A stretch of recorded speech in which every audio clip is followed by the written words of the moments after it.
Mobile phone किस किस के पास है ना? सबके पास है, अभी इस वक्त अवेलेबल है। हाँ, अभी नहीं है। अच्छा, अभी अवेलेबल होता भी तो कोई फायदा नहीं था वैसे भी, क्योंकि फिर उसमें नेट नहीं होता।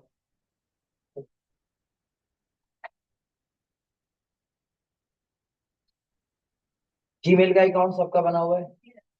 माइक्रोसॉफ्ट का अकाउंट सबका बना हुआ है। क्यों?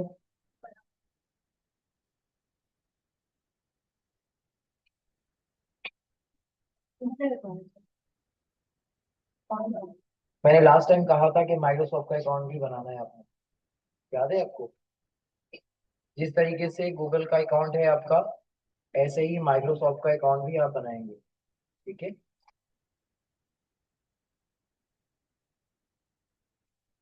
सर्वर पे जाइए, ऊपर यूआरएल पे hotmail.com लिखिए, और जब ये लिख के आ जाए, हॉटमेल लिखेंगे तो खुद ब खुद outlook.live पे चला जाएगा ये।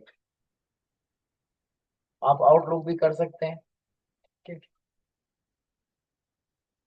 इसमें आपने जो है वो अपना अकाउंट क्रिएट करना है। मैं साइन आउट कर रहा हूँ ताकि आपको दिखा सकूं। ये इस तरीके से आप आएंगे और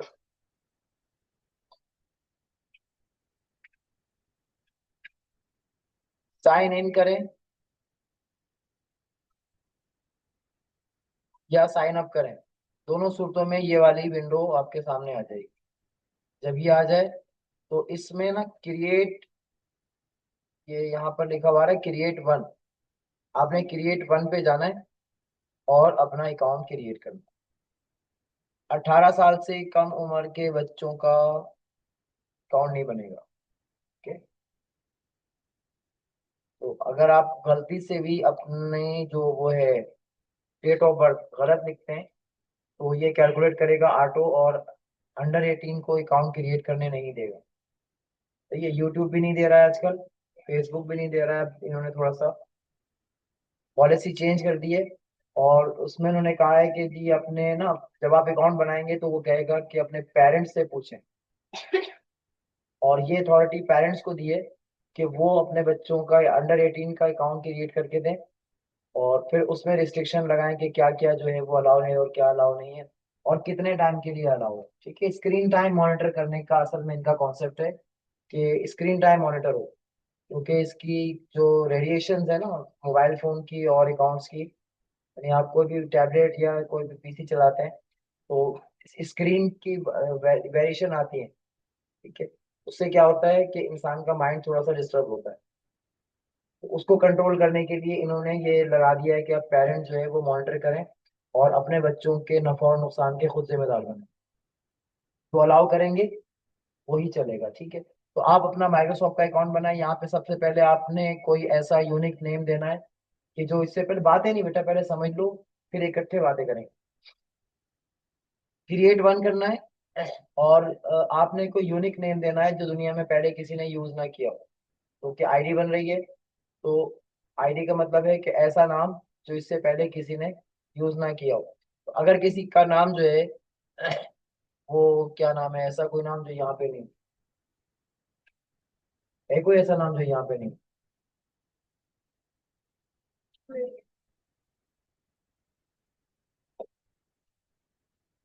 अगर हम कोई ना नॉर्मल नेम यूज करते हैं, जैसे कि मैंने मिशकात यूज किया, तो ये वर्ड जो है ना, अब देखें इसके पास नहीं है पहले।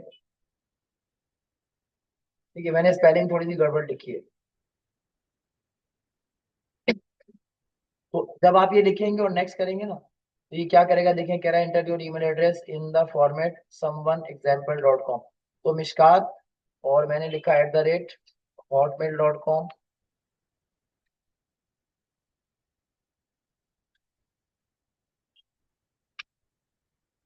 अब इसने अलाउ कर दिया कि हाँ जी ये बन जाएगा। अगर ये नहीं बनने वाला होता तो ये क्या करता है, यहाँ पे एरर दे देता है कि जी ये किसी और का नाम है, आप अपना नया नाम यूज करें। तो इस तरीके से आप आगे नेक्स्ट नेक्स्ट करके अपना अकाउंट क्रिएट कर लीजिएगा, सारी चीजें बता दीजिएगा। आपका एक माइक्रोसॉफ्ट का अकाउंट होना चाहिए, और माइक्रोसॉफ्ट जो है वो इसका अकाउंट ऑल माइक्रोसॉफ्ट प्रोडक्ट्स के लिए, और गूगल का अकाउंट ऑल गूगल के प्रोडक्ट्स के लिए। मतलब गूगल की तमाम प्रोडक्ट्स को काफी होता है, और माइक्रोसॉफ्ट का अकाउंट माइक्रोसॉफ्ट की तमाम प्रोडक्ट के लिए काफी होता है। ठीक है।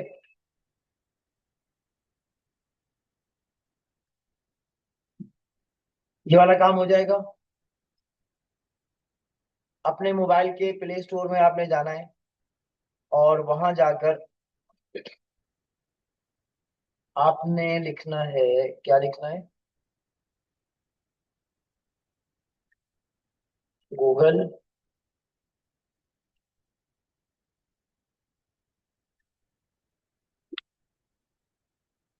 एड्स।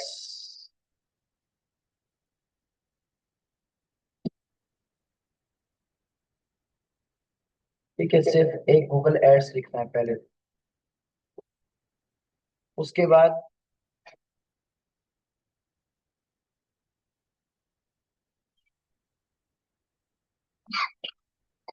इस तरीके का एक आइकन आपको मिल जाएगा। इसको आपने अपनी गूगल की आईडी से साइन इन करना है। बस इतना ही काम है। ठीक है। प्ले स्टोर पे जाके जी, प्ले स्टोर पे गूगल एड्स लिखिएगा, और इसको अपने मोबाइल में डाउनलोड कर लीजिएगा गूगल एड्स। अगर प्ले स्टोर पे नहीं करना चाहते हैं आप चाहते हैं कि जी आप मोबाइल पे काम नहीं करें और पीसी पे काम करें, तो फिर पीसी पे इसको कर लीजिएगा। ठीक है। जहां आप काम करते हैं ना, अच्छा, मोबाइल पे ऐप का फायदा ये होता है कि हमें ना रियल टाइम जो है वो अपडेट्स मिलती रहती हैं कि जी क्या हो रहा है। मैं ज्यादातर काम कंप्यूटर पर करता हूँ, लेकिन फिर भी मेरे मोबाइल में ये सारी ऐप की भी होती हैं, ताकि कहीं पर भी अगर मैं बैठा हूँ और मुझे कोई चीज याद आ जाए कि जी मेरे सिस्टम पे मैंने ये काम किया था, इसकी क्या अपडेट है, तो मैं मोबाइल पे बार बार लॉग इन करना नहीं पड़ता है। कि एक एक दफा लॉग इन हुआ हुआ है अकाउंट, और जैसे ही मैं इसको ओपन करूंगा तो मुझे रिपोर्ट मिल जाएगी। ठीक है, तो अभी जो है वो आपने जहां पॉसिबल आपके लिए हो, आप इस अकाउंट को वन टाइम तो आपने इसको ओपन करना है। जब ओपन करेंगे तो क्या करेगा, ये आपकी जीमेल की आईडी के साथ सिंक्रोनाइज कर लेगा, और अकाउंट एक्टिवेट कर देगा। ठीक है। इससे पहले ये अकाउंट हर आईडी पर एक्टिवेट खुद ब खुद नहीं होते। ठीक है, गूगल एड्स कर लिया। याद रहेगी ये वाली बात, वरना वीडियो तो है ये देखने के लिए। ठीक है। उसके बाद ये दूसरा काम आपने गूगल का एडसेंस भी करना है। ये एडसेंस। ठीक है।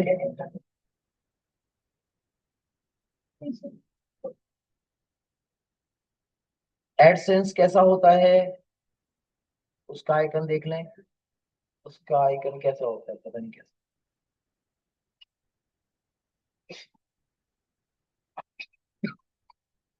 एडसेंस लिख लीजिए। अभी मैं रन करूंगा तो आपको दिख जाएगा कैसा होता है। उसके अलावा आपने ये वाला भी करना है गूगल का एड मॉब। अच्छा, ये एडसेंस और एड मोब, एड मोबाइल। ठीक है। और अभी हमने पहले पढ़ा था कौन सा, गूगल एड। गूगल एड क्या है, ये कंपेन मैनेजर है। जब हम कहीं किसी भी कंपनी का किसी भी प्रोडक्ट का एड लगाते हैं, तो उसकी कंपेन जब हम रन करते हैं गूगल के ऊपर, तो उसको मॉनिटर करने के लिए हम गूगल एड का सहारा लेते हैं। वहीं जाके हम इसकी पूरी कंपेन बनाते हैं, अपनी पोस्ट वगैरह लगाते हैं, उसके साथ साथ हम उसको टैग कीवर्ड सब कुछ वहीं पे बताते हैं, और फिर हमारा एड जो है वो वहां से हमारे क्रेडिट कार्ड के जरिए से एक्टिवेट होता है, और वो रन हो जाता है। ठीक है। रन होने के बाद उसकी सारी जो प्रॉपर्टीज हैं, जो भी कुछ उसका सिलसिला है कि जी कितने लोगों ने ऐड देखा, कितने लोगों को दिखाना है, क्या करना है, ठीक है, वो सारा का सारा मोनेटाइजेशन जो है वो कहाँ से होती है, गूगल एड्स एड से होती है। ठीक है। पहले इसका नाम था कुछ और, एडवर्ड नाम था इसका। गूगल ने इसका नाम चेंज करके गूगल ऐड कर दिया। मोबाइल और ये जो एडसेंस, वो एड मोब और एडसेंस जो है, ये दोनों, ये बेसिकली क्या है, ये एक ऐसा प्लेटफॉर्म है कि क्रिएटर्स को काम करने के पैसे देता है। गूगल कंपनी का काम करने वाले लोगों को पेमेंट करता है, ठीक है, और वो पेमेंट कहाँ से होती है, एडसेंस के जरिए से होती है। एडसेंस या एडमॉब, ये दोनों बेसिकली क्या है, क्रिएटर को पैसा कमाने के लिए एक प्लेटफॉर्म मुहैया करना है जहां पे वो आसानी के साथ पैसे कमा सके लीगल वे, ठीक है। जब आप कोई एड कैंपेन रन करते हैं तो आपकी अपनी कैंपेन होती है, आपको किसी क्लाइंट ने दिया है और आप उसको रन कर रहे होते हैं, लेकिन उस कैंपेन को चलाने के बाद आपके पास टाइम फ्री मिल जाता है। बहुत सा वक्त ऐसा होता है कि जो आपके पास फ्री होगा, तो गूगल कहता है कि आपको ऐड बनाना आता है ना, तो आप दूसरों के भी ऐड बनाएं, हम आपको उस ऐड के बनाने के पैसे देंगे, ठीक है। अच्छा, अब एडसेंस क्या करता है, एक काम तो उसने ये कर दिया कि आपको ऐड बनाने के पैसे देगा, जिसका ऐड है उससे पैसे खरीद लेगा। अब जब आपने कंपेन चलाई, तो कंपेन चलेगी कहाँ, एडसेंस के जरिए से चलेगी, ठीक है। एडसेंस से कंपेन चलेगी, जिसका ऐड है, यानी आपने ऐड लगाया है तो आप पैसे देंगे, या कोई और भी अगर ऐड लगाना चाहे तो वो भी अपने पैसे देगा, लेकिन ऐड बनाने वाले को गूगल पैसे देगा कि जी आपने उसका ऐड बनाया। अब डिफरेंट टाइप्स ऑफ ऐड होते हैं, तो जिस टाइप का ऐड आप बनाएंगे उसी हिसाब से आपको पैसे मिलेंगे। उसके अलावा एक जगह होती है जहां पे ऐड रन होता है। ऐड रन कहाँ होता है, किसी वेबसाइट के ऊपर, यूट्यूब के ऊपर, या किसी और प्लेटफॉर्म के ऊपर, ठीक है। तो जिस प्लेटफॉर्म पे ऐड रन हो रहा होता है,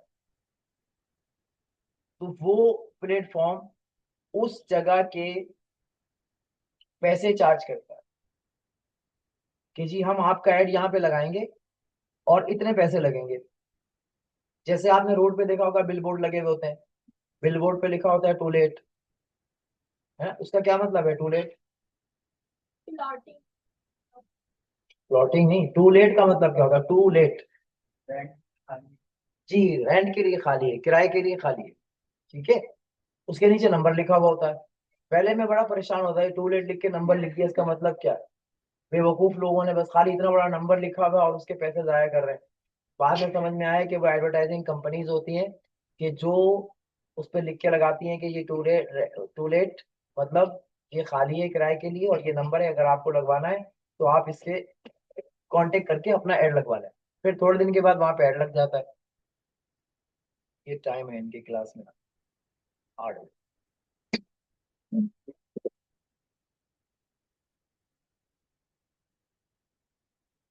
तो ऐसे ही वेबसाइटें होती हैं, और वेबसाइट का जो ऑनर होता है वो अपनी वेबसाइट पे कुछ हिस्से खाली छोड़ता है कि यहाँ पर ऐड लगेगा। तो अब जो ऐड लगाने वाली कंपनीज हैं, या आप as a digital marketer ad लगाएंगे, तो उस जगह के पैसे आप पे करें, और वो मालिक उसके पैसे चार्ज बताएगा कि इसके इतने पैसे। तो इसमें एक खतरा होता था कि कुछ मालिक जो है वो ज्यादा पैसे चार्ज करते हैं, कुछ मालिक कम पैसे चार्ज करते हैं। तो गूगल ने क्या किया, एक पॉलिसी बना दी कि हम आपकी वेबसाइट को हायर करेंगे और उसके ऊपर ऐड लगाएंगे, और ऐड पे इतने पैसे आपको मिलेंगे। वो साइजिंग है, वो आप जब पढ़ेंगे तो आप देख लीजिएगा कि इसके हर साइज के अलग अलग चार्ज वो बताता है, कितने ऐड लगाने की परमिशन है, कितने बड़े साइज का ऐड लगेगा, किस टाइप का ऐड लगेगा, ऐड का कंटेंट कैसा होना चाहिए, कलर थीम कैसी होनी चाहिए। ये सारा का सारा गूगल ने डिसाइड कर दिया है कि ये सारे ऐड एक जैसे हो, ठीक है। अब उसका रेट भी तय कर दिया है। अब जिसकी वेबसाइट है उसको पता है कि जी यहाँ पे मैंने जगह खाली छोड़ी है, तो मुझे इस जगह पे ऐड लगने का इतना पैसा मिलेगा। और उसकी कुछ पॉलिसी बना दी है कि 6 महीने तक वेबसाइट की हेल्थ होनी चाहिए, कंटेंट इतना होना चाहिए, इतने विजिटर होने चाहिए, तब आपकी वेबसाइट पे हमारा ऐड लगेगा, वरना आपको जो लगाना है लगाते रहे। हमसे अगर ऐड लेना ना स्टैंडर्डाइज, तो फिर आप ये सारी जो है वो उसका क्राइटेरिया फुलफिल करेंगे। तो जब आप एडसेंस पे अकाउंट बनाएंगे, तो एडसेंस का अकाउंट जो है वो किसके लिए होता है, प्रॉपर्टी ऑनर के लिए होता है। यानी वेबसाइट जिसकी है उसके लिए एडसेंस होगा। ठीक है। तो आपके पास डिफरेंट सिनेरियो के लोग आएंगे जब आप मार्केट में जाएंगे और काम करेंगे। क्या बार बार क्या इंटर यही करता रहो। हर थोड़ी थोड़ी देर के बाद जो है वो क्लाइंट चेंज होगा। कोई आपसे कहेगा मुझे ऐड लगवाना है, कोई कहेगा जी मुझे ऐड बनाना आता है, मुझे अपने पास काम पे रख लीजिए। कोई ये कहेगा कि जी मेरी वेबसाइट है, इस पे ऐड लगवा दें, मेरा एडसेंस का अकाउंट सेटअप कर दें, मेरी ऐड चला दें, मेरा ऐड कैंपेन चला दें, मेरा यूट्यूब चल बना दें, चैनल बना दें, चैनल मोनेटाइज करवा दें, चैनल्स पे विजिटर ला दें। तो इस तरह के डिफरेंट टाइप्स ऑफ जॉब आपको मिलेंगी। तो आपने क्या करना है, अगर आपको पता ही नहीं होगा तो फिर आप कोई काम करने से पहले बस वो लकीर के फकीर हो जाएंगे कि बस जितना आता है बस उतना ही आता है। हालांकि वो सब काम उसी के अंदर है। और थोड़ा सा आपने अपने माइंड को जो है वो एक्टिव करना है और उस क्लाइंट की बात को समझना है और अपने नॉलेज को देखना है। और फिर उसके साथ साथ अपना काम बस कर देना है। थोड़े थोड़े काम के अच्छे खासे पैसे मिल जाते हैं। पाकिस्तान के अंदर जो क्लाइंट है वो तो ऐसे अल्फाज बोलने नहीं चाहिए जिनके लिए, लेकिन वो इनके बारे में ना मशहूर है कि ये बग क्रिएटर्स हैं। यहाँ के क्लाइंट जो हैं वो बग बनाते हैं, कीड़े बनाते हैं। इनके कीड़े खत्म नहीं होते। ज्यादा काम करवाते हैं, कम पैसे देते हैं। और उसकी वजह ये है कि इनको काम की नौइयत का अंदाजा नहीं होता कि काम कितना होगा। बस इनकी नजर में एक ऐड लगाना आसान सा काम है। अभी देखो हमने कितने दिन से हम पढ़ रहे हैं, अभी तक हमने ऐड लगाना शुरू ही नहीं किया। ठीक है। और जब हम शुरू करेंगे तब आपको पता चलेगा, आपका जो है ना वो कच्चा बादाम खाना पड़ेगा आपको घोल के पानी में, कूट कूट के, क्योंकि ये थोड़ा सा टफ होगा। अरे सब्र कर जाओ, खुद ही बना लो, कोई टेंशन थोड़ी है। अगर काम आता है तो बना, नहीं आता तो बनवा लें। जितना काम आपको आता है उतना करें, जितना नहीं आता है किसी और से करवा लें। अभी तो बहुत सारे ऐसे काम हैं जो आपको नहीं आएंगे, या हो सकता है आपको आए, आ जाए। वो तो उनसे पूछिए कौन 1 मिनट का ऐड बना रहा है, बना कौन रहा है, पहले तो ये बताए। सर आप बनाना दे सकते ना। जी। आप बनाना सिखाना है। तो मैंने तो सिखाया ही नहीं, तो सवाल फजूल का क्यों किया। जब मैंने सिखाया ही नहीं है, अभी कोई बात ही नहीं की, तो बीच में कहाँ से आ गई बिला वजह टाइम वेस्ट। आपको अगर ऐड बनाना आता है तो आप अपना खुद बना के लगाएं, वरना बहुत सारे काम हैं जो आपको अभी नहीं आते हैं। ठीक है। अभी हर मरहले पे आपको एक नया सवाल दिल में आएगा कि जी इसका क्या करें। आपके पास एक ब्रॉड फील्ड है, एक बहुत बड़ी इंडस्ट्री है जिसके अंदर आपने कदम रखा। इस इंडस्ट्री में हर कदम पे आपके लिए काम तैयार है। आपको जितना आता है वो करें, जितना नहीं आता है दूसरे को ही मौका दें, वो भी बेचारा बेरोजगार है। जरूरी नहीं कि सारे काम आप ही कर लें। ठीक है। और अगर आते हैं तो फिर सजेशन तो यही है कि पहले वो खुद करें, जब अर्निंग आना शुरू हो जाए तो फिर दूसरे को रखें। दोनों सूरतें आपके हाथ में, आपको जैसा पॉसिबल लगे आप कर लीजिएगा। अभी हमने ये देखा कि एडसेंस क्या करेगा, बेसिकली प्रॉपर्टी ऑनर के लिए ये प्लेटफॉर्म है कि जहाँ पे वो प्रॉपर्टी की वैल्यू लगाता है और उस वैल्यू पे आपको कुछ हैंडसम अमाउंट जो है वो पे करता है। मिनिमम अगर एडसेंस अप्रूव हो जाता है और विजिटर उसके टारगेट के मुताबिक आ जाते हैं तो एक क्या उसको कहते हैं एस्टिमेटेड अर्निंग जो होती है ना महाना, 8 से 10 लाख रुपए एक वेबसाइट आराम से बना के दे। और अगर आपकी वेबसाइट पे ट्रैफिक अच्छा है, ट्रैफिक से मुराद आना जाना लोगों का, ठीक है, लोगों का आना जाना अच्छा है, तो फिर आपकी वेबसाइट का कंटेंट और सब कुछ जो है ना वो आपको क्या ला कर देगा। कुछ बड़ी वेबसाइट्स हैं पाकिस्तान में कि जो सिर्फ और सिर्फ एडसेंस के जरिए से ही अच्छे खासे पैसे बना रही हैं। मिसाल के तौर पे अली सन, अली बाबा, अली एक्सप्रेस। ठीक है। अली सन अली का बेटा है, अली बाबा उसके बाबा हैं, और अली एक्सप्रेस उसकी एक्सप्रेस सर्विसेज है। ठीक है। तो ये तीनों उन्हीं की प्लेटफॉर्म है जिसके ऊपर वो कमा रहे हैं। और इसका जो रोजाना का रेवेन्यू है ना, कम से कम नहीं नहीं करके तो 2 से 3 करोड़ रुपए पर डे है। पाकिस्तान में चल रही है अच्छी हमारी वेब का रेवेन्यू कितना है पता है आपको? तकरीबन 12 से 13 करोड़ रुपए पर डे। क्यों? उसने वो स्ट्रेटजीज यूज की हुई है। तो अगर आपके पास भी माइंड है और आप भी ऐसा कोई कारनामा अंजाम दे सकते हैं कि आपकी वेबसाइट पर ट्रैफिक आए, तो आप भी इतना कमा सकते हैं। ठीक है। और ये वाइट कॉलर अर्निंग है, इसमें कुछ भी नहीं होता। बस सीधा सीधा बस एक दफा आपने इसको मोनेटाइज कर दिया, चीजें रेडी कर दी, कंटेंट बना दिया, सब कुछ चल गया। अब उसको सिर्फ मॉनिटर करना है और चीजों को अपडेट करते जाना है, बस आपका काम स्टार्ट है। ठीक है। इसी तरीके से जॉब का जो सिनेरियो है,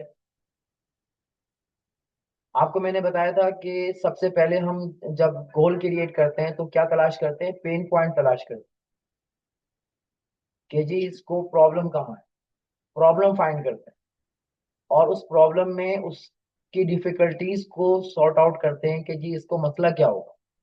उस मसले का सॉल्यूशन निकालते हैं और वो सॉल्यूशन हमारा इंडस्ट्री में सेल होता है। ठीक है। बस ये इतनी सी बात है, आपने अच्छा सा कोई प्रॉब्लम ढूंढना है। पाकिस्तान के लिए लोग कहते हैं कि यहाँ पे अर्निंग नहीं है। एक अंदाजे के मुताबिक पाकिस्तान में अर्निंग बहुत ज्यादा है। उसकी वजह यह है कि पाकिस्तान में प्रॉब्लम ज्यादा है। आपने किसी एक प्रॉब्लम को, किसी एक फील्ड की प्रॉब्लम को स्पेसिफाई करना है, उस प्रॉब्लम का के लिए डीप स्टडी करना है। वाह, क्या टाइम है, छोड़ दो, मैंने बोला नहीं। ठीक है, प्रॉब्लम की डीप स्टडी करनी है और प्रॉब्लम के सारे पहलुओं का जायजा लेना है। उसके बाद उस प्रॉब्लम का कोई सॉल्यूशन निकालना है और वो सॉल्यूशन अगर हिट कर गया तो बस फिर आप सोच लें कि आपको पैसे रखने के लिए जगह ढूंढनी पड़ेगी। इतनी अर्निंग हो जाएगी। देखिए, घर में लोग बीमार होते थे, खाना पकाने वाला कोई नहीं है, रेस्टोरेंट खोलने में पैसे लगते हैं। किसी ने आइडिया सोचा कि हम दूसरे रेस्टोरेंट से खाना लेकर घरों में डिलीवर करेंगे, और बस ये एक छोटा सा आइडिया था, प्रॉब्लम फाइंड हो गया ना। क्या प्रॉब्लम थी?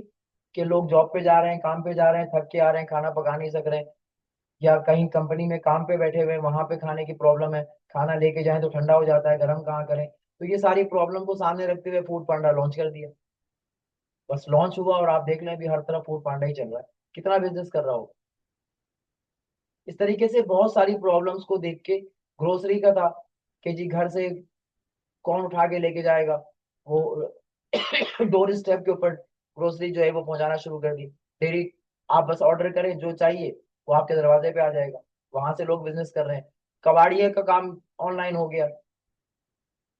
लोग जो है वो अपने घर का टीन डब्बा निकाल के जमा कर लेते हैं, कबाड़िए को कॉल करते हैं ऐप के अंदर, और वो आके वहीं तोल के वजन करके उसके पैसे बना के घर में लेके चले जाए। ये सारी वेबसाइटों के नाम बता रहा हूँ, आप टीन डब्बा ऑनलाइन है, कबाड़िया ऑनलाइन है।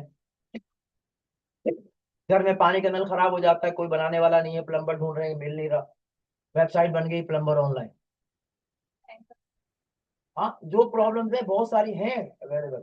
तो आप इस तरह की प्रॉब्लम आपको भी दिखेंगी जिसपे अभी तक किसी ने काम नहीं किया। आप उस पर काम करें, कोई चीज बनाएं और इंडस्ट्री में लॉन्च कर दें। तो इस तरीके से बहुत सारे रास्ते हैं आपके पास अर्निंग के, अगर आप ये चाहें तो। इस तरीके से एडसेंस का समझ में आ गया। अब मोबाइल पर भी बहुत सारा काम होता है। तो मोबाइल के अंदर कुछ प्लेटफॉर्म है कि जिस पे ऐड चलते हैं, उसको मॉनिटर करने के लिए एड मॉब आ गया। ठीक है। इस पे अकाउंट कैसे बनता है, चीजें कैसे होती हैं, बस आपने सिर्फ और सिर्फ क्या करना है, इसको रजिस्टर करते जाना। ये दो हो गए, एक गूगल ऐड हो गया, तीन हो गए। और चौथा कौन सा था? माइक्रोसॉफ्ट का तो अकाउंट है, ये प्लेटफॉर्म है। एडसेंस, एडमोब और गूगल ऐड, ये सभी गूगल है। ठीक है, Google AdSense, Google add, Google AdMob. उसके अलावा आपने इन सब की ऐप भी डाउनलोड कर लेनी है।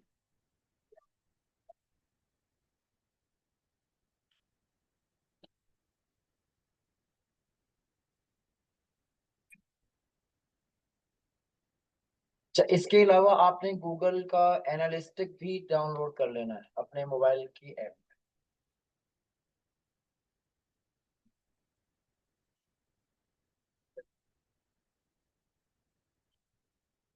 और वो होता है कैसा, इसकी फोटो दिखा दे रहा हूँ मैं आपको। गूगल एनालिटिक इस टाइप का होगा, ठीक है। उसका आइकन ये वाला बना हुआ होगा, गूगल एनालिटिक।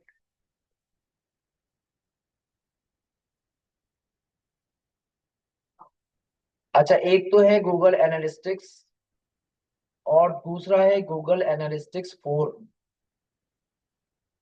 ठीक है। ये दोनों ही करने हैं। दूसरे का नाम दोबारा बताइए। एनालिटिक्स 4 ऐप एक ही है, ठीक है, लेकिन इसमें दो कैटेगरी, गूगल एनालिटिक और गूगल एनालिटिक 4। इसको GA4 भी कहते हैं। गूगल एनालिटिक 4 को GA4 कहते हैं और उसको GA कहते हैं सिर्फ। GA3 है वो, basically Google analytic GA3 version है, और ये 4 वाला जो GA4 है, ये एक पॉलिसी है। उसके साथ यूं लिखा हुआ आ रहा होता है गूगल GA4, ये देखें इस तरीके से ऐसे लिखा हुआ आएगा। ये हो गया। उसके अलावा आपने एक और करना है काम, और वो है टैग मैनेजर। टैग मैनेजर ये भी गूगल का है। इसका आइकन ऐसा होगा।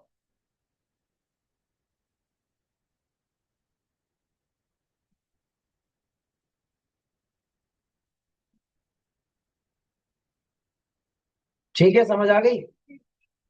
अब मैंने एक तस्वीर ओपन की है। इस तस्वीर को जरा गौर से देख लीजिए और हल्का हल्का समझ लीजिए। ज्यादा नहीं समझा रहा हूँ, थोड़ा सा समझा रहा हूँ। कि हम जब गूगल टैग मैनेजर बनाएंगे अकाउंट, तो हमारी वेबसाइट उससे कनेक्ट होगी, जो भी होगी। उसके अलावा गूगल एनालिटिक्स इसी के साथ कनेक्ट होगा, हमारा एडसेंस इसी के साथ कनेक्ट होगा, एडवर्ड इसी के साथ कनेक्ट होगा, एंड गूगल एड मैनेजर इसी से होगा, फेसबुक भी इसी से कनेक्ट होगा, हमारा लिंक्डइन, पिंटरेस्ट, इंस्टाग्राम सब इसी से कनेक्ट होगा।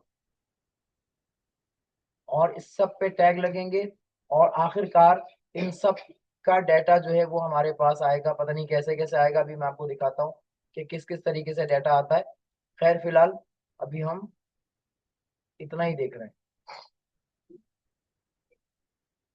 ठीक है, ये भी हो गया, लिख लिया आपने। इसके अलावा आपने गूगल का ब्लॉगर भी ओपन कर लेना है। BLOGGER।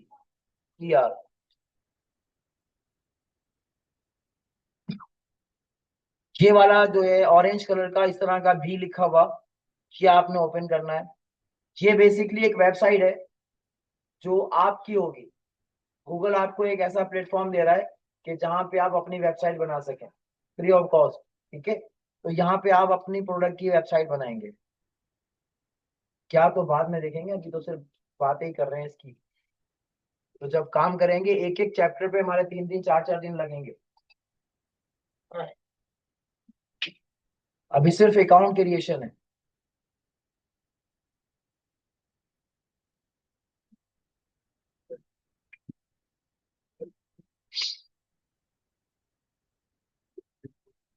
बातें नहीं करें भाई। अच्छा आप देखिए, मैं आपको जो है अच्छा ये याद रखिएगा। कौन पढ़ा रहा है? कौन पढ़ा रहा है? वहां भी कोई पढ़ा रहा है लग रहा है। आधा टाइम तो इनको समझाने में गुजर जाता है कि नहीं बातें करो। हर सारे जो आपके भी जितने ये प्रोडक्ट्स हैं ना, जितना भी आपको मैंने भी सिखाया, सारे अकाउंट्स, इन तमाम अकाउंट्स में आपको प्रॉपर्टी बनानी होगी, ठीक है। प्रॉपर्टी का सेक्शन होता है, वहां पे हम पहले प्रॉपर्टी बनाते हैं, प्रॉपर्टी का कोई नाम देते हैं, फिर उसमें असिस्ट लगाते हैं, ठीक है। फिर असिस्ट को अपने अकाउंट से लिंक करते हैं, ठीक है, ये स्टेप है। और फिर अकाउंट्स को आपस में लिंक करने के बाद हम उसकी रिपोर्ट जनरेट करवाते हैं डिफरेंट मैट्रिक्स के जरिए से। ठीक है, ये बात समझ आ गई। फेसबुक का अगर आप जाएंगे तो फेसबुक का मेटा सूट है। मेटा सूट पे जाके आप प्रॉपर्टी बनाएंगे, अपने असिस्ट को कनेक्ट करवाएंगे। अब आपके असिस्ट वहां पे कौन कौन से हैं? व्हाट्सएप आपका असिस्ट है, जो मेटा की प्रॉपर्टी है, ठीक है। और मेटा की प्रॉपर्टी में कनेक्ट हो जाती है। आपके फेसबुक के जितने भी पेजेस हैं वो सारे के सारे, हर पेज एक अलग असिस्ट है। तो आप जितने चाहे असिस्ट वहां पर कनेक्ट करवा सकते हैं। उसके अलावा आपका इंस्टाग्राम, फेसबुक की मिल्कियत है, किसकी मिल्कियत है? इंस्टाग्राम फेसबुक की मिल्कियत है ना, तो वो भी वहां पे कनेक्ट हो जाएगा। उसके अलावा एक और है आपका अकाउंट जो ट्विटर एक्स है, वो किसकी प्रॉपर्टी है? इनमें से किसी की नहीं है, ठीक है, ना गूगल की है ना माइक्रोसॉफ्ट की है, तो वो अलग एक प्रॉपर्टी है। लिंक्डइन माइक्रोसॉफ्ट की प्रॉपर्टी है या नहीं? ठीक है, तो लिंक्डइन वहां पे कनेक्ट हो जाएगा। लिंक्डइन अलग प्रॉपर्टी है लेकिन माइक्रोसॉफ्ट के साथ कोलैबोरेशन है इसका, तो वो भी कनेक्ट हो जाएगी। तो इस तरह जितने प्लेटफॉर्म आप चाहें वहां से आप उसको कनेक्ट कर सकते हैं। अच्छा, अब जब आपने प्रॉपर्टी बनाई, प्रॉपर्टी के असिस्ट बना दिए, अब असिस्ट का एक्सेस किसको देना है वो भी आप डिसाइड करेंगे कि इस किस शख्स को।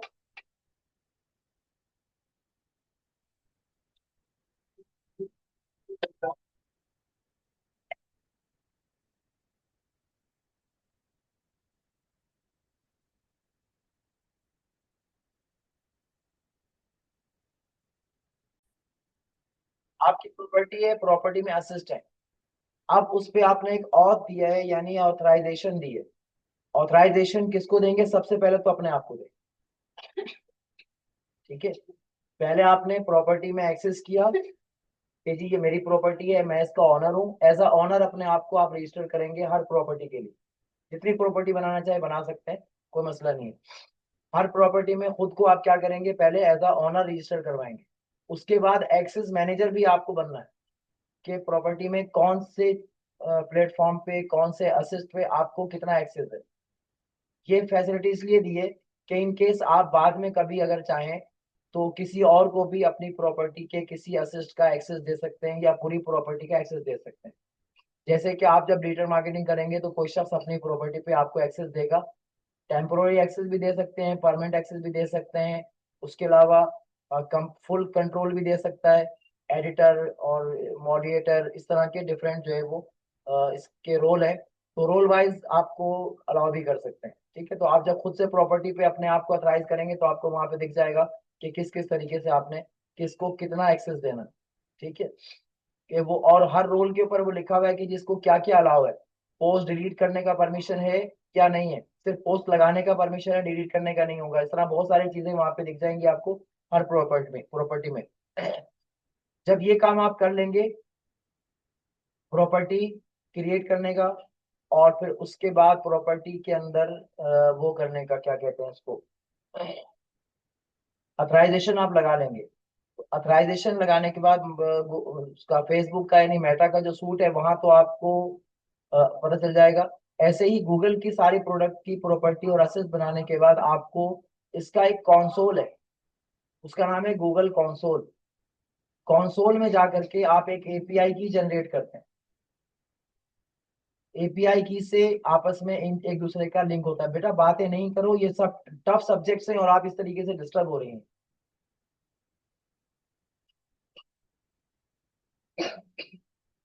गूगल कंसोल में जाके हम एपीआई की जनरेट करेंगे और जनरेट करेंगे और उसको ये बताएंगे कि जी ये वाला जो काम है ना, ये किसको अलाउ करना है और कौन सी एपीआई से अलाउ करना है। ये पूरा एक ऐसा घन चक्कर बनने वाला है अभी आगे जाके कि आपका दिमाग जो है ना वो 14 15 18 जितने तबक हैं सारे रोशन हो जाएंगे। अभी मैं आपको एक एक्सेस एक सिर्फ एक प्लेटफॉर्म दिखाता हूँ और आपको समझ आ जाएगा कि जी ये कैसे पढ़ना पड़ेगा इसको मुझे।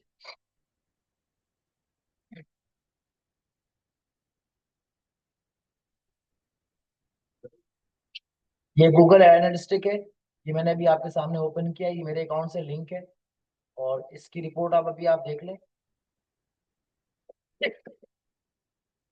ये इस तरीके से, ये देख लें, ये आपके सामने ये जो आ रहा है ना, ये वाला काम आपने करना है, ये पढ़ना है।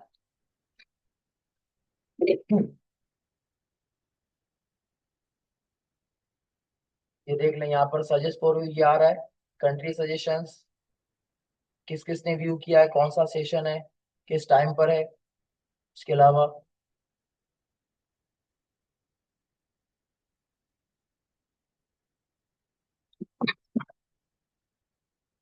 ये इसकी रिपोर्ट्स हैं। इस रिपोर्ट के बिहाफ पे आपको डिजिटल मार्केटिंग करनी है, जो अभी आपके सामने ये आ रही है।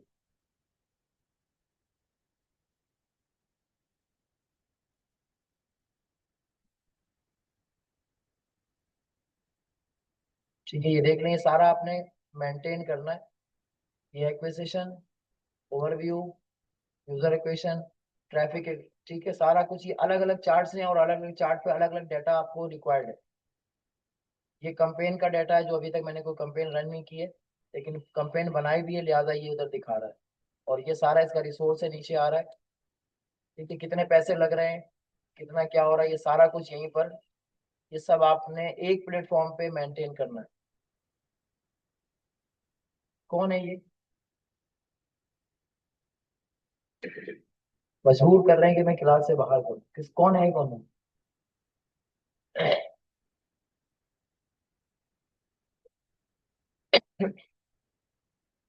तो इस तरीके का सारा ये एंगेजमेंट ओवरव्यू, कितने इवेंट बने हुए हैं, कौन से पेज की स्क्रीन आ रही है, ठीक है, लैंडिंग पेज पे क्या हो रहा है, मोनेटाइजेशन की क्या रिपोर्ट्स आ रही हैं, देख लें, अलग अलग सेक्शन, अलग अलग सारा कुछ जो है चार्ट, ये सब कुछ इस तरीके से आपने बनाना है। और ये जितने एसेट अभी देखें यहाँ पे मेरे पास, ये एसेट अलग अलग पड़े हुए हैं। ये एडवर्ड है, ये टैग मैनेजर है, टैग जनरेशन है, ठीक है, इधर से एक्सटेंशन लगी हुई है इसकी।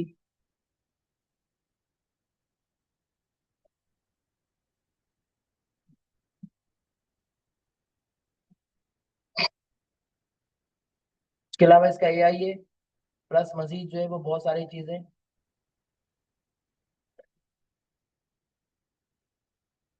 इसके अलावा ये आपका है गूगल कंसोल, में आपको दिखा दे रहा हूँ अभी, जहां पर आपने इसको भी रजिस्टर करना है।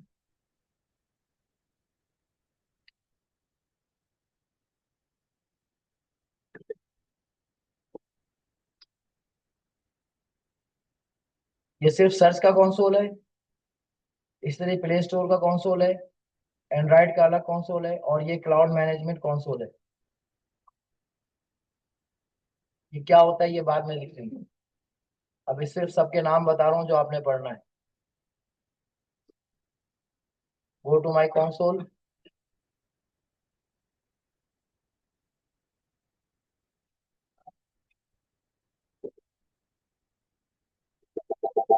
ये एपीआई सर्विस देखिए, यदि ये प्लेटफॉर्म दिख रहे हैं, 1 2 3 4 5 6 7 8, ये सामने व्यू ऑल प्रोडक्ट्स, एक एक प्रोडक्ट की अलग अलग जो है वो काउंसलिंग है।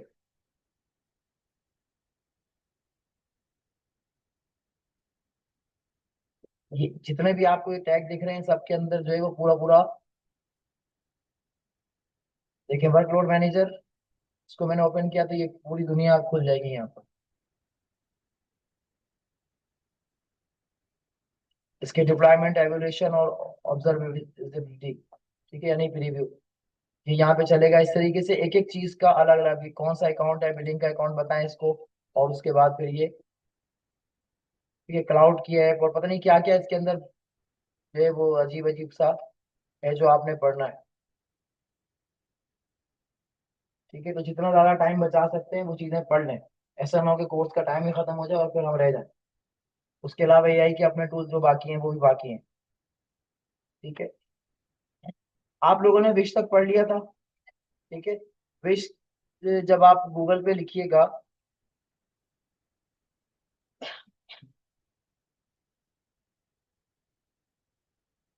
याद होगा आपको, गूगल और विश लिखा था हमने।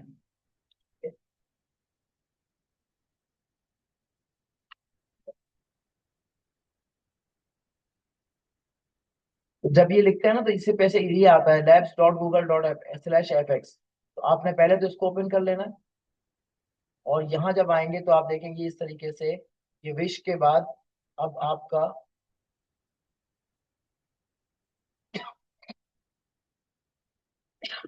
ये फ्लो है। ठीक है, फ्लो क्या करता है, वीडियो जनरेट करता है। ठीक है, विश क्या करता है, एनिमेशन क्रिएट करता है, और एनिमेशन से पहले पिक्चर बना के दे रहा है। ये फ्लो क्या कर रहा है, ये आपको, मैं लॉन्च कर रहा हूँ, लॉन्च फ्लो, ये लॉन्च होगा। मैंने अभी थोड़े दिन पहले, कल ही की बात है, 9 तारीख कल थी, तो कल मैंने ये प्रोजेक्ट बनाया।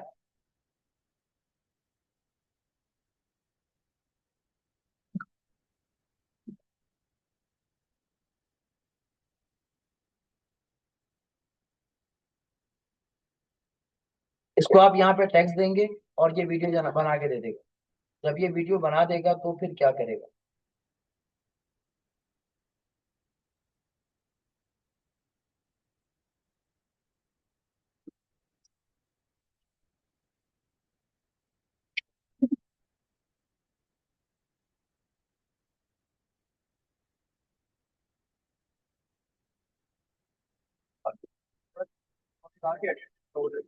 मगर मैं यहाँ से खाली हाथ नहीं जा पाता तो बेटा और ये सीन है।